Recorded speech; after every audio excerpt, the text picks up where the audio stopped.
Hundreds of marijuana businesses in Chiang Mai have reached out to the Prime Minister, urging a re-evaluation of the decision to revoke marijuana legalization. This morning, representatives from marijuana growers and suppliers made their way to the Public Health Office. Their mission? To implore the government to reconsider its recent announcement aimed at reversing the legalization of marijuana. According to a dozen or so representatives, there are hundreds of business owners in Chiang Mai who stand to be deeply affected by this change. We have all complied with the law since the legalization by the government. Out of hundreds of us, there have been only 4 cases of people who have not followed the rule of law in regards to growing and selling marijuana. This has shown how committed we are to working within the confines of what is permissible. To yank this away will simply decimate numerous businesses, and we see no upside to this effort, said a representative of the group. Out of the 647 official permits issued by the government to operators in Chiang Mai's 22 districts, 631 are permits for sales and distribution, with 237 in Chiang Mai City District alone. 38 have requested permits for exportation, and 5 for research purposes. Drenched by super soakers and blasted by buckets of water, celebrating Songkran in Chiang Mai is a vibrant and wet experience.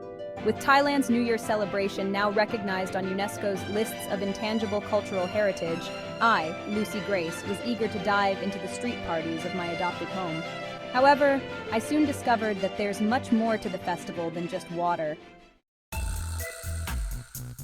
Having a bucket of ice-cold water whipped over me by a child so tiny that I didn't see her coming is really not how I thought my day was going to go. Water pistols, yes. Roadside hoses, sure. But truck upon truck driving past like Mardi Gras floats, loaded with vats of water that families and their dangerously small bucket-wielding offspring throw as they pass by.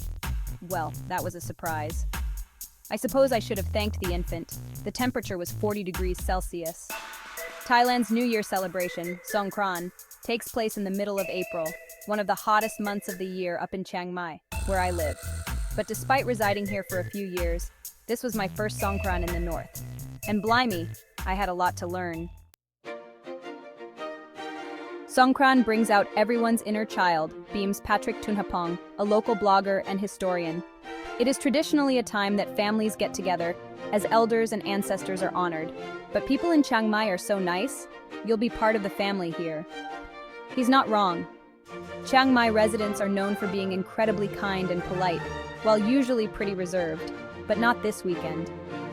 It's easy to hop on a float and get adopted by a passing family, then drive around on their truck, particularly if your water launching arm is strong enough. A firm fan of spending the festival here in the north, Patrick says. Songkran is special in Chiang Mai as the circulation and movement of people around the square moat that lines the old city means you can see everything and everyone.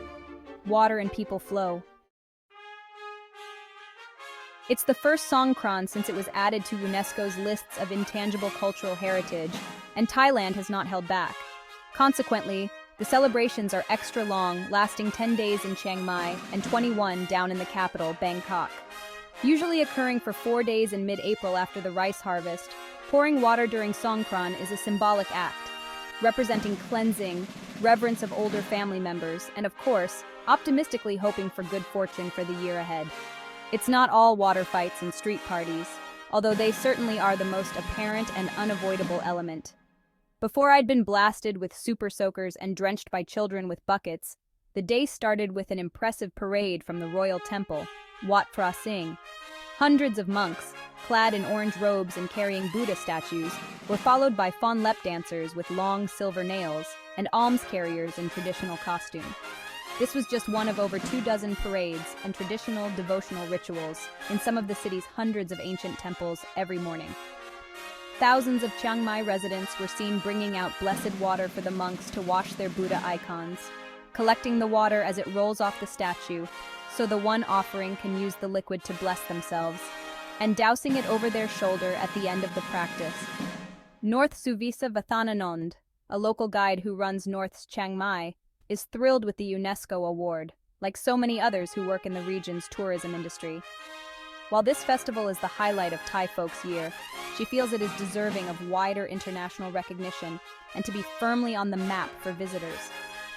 Songkran is so special because it gives you an intangible experience that doesn't require any material things. It's a human-to-human interaction, and water is free.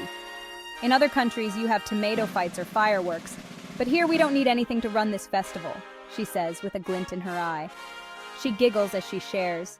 It's also the one time of the year where you can play fight and not feel angry. It teaches you something. Everyone is seen. It's like a greeting. No matter who you are, it's like, I see you. So what are you waiting for? This is the time to bring the family. All the info you need is right below this video. And thanks for watching, and if you like the content, make sure to subscribe to the channel. And if you want to support, become a member today and join the family. Till next time, Kob Kun Krup.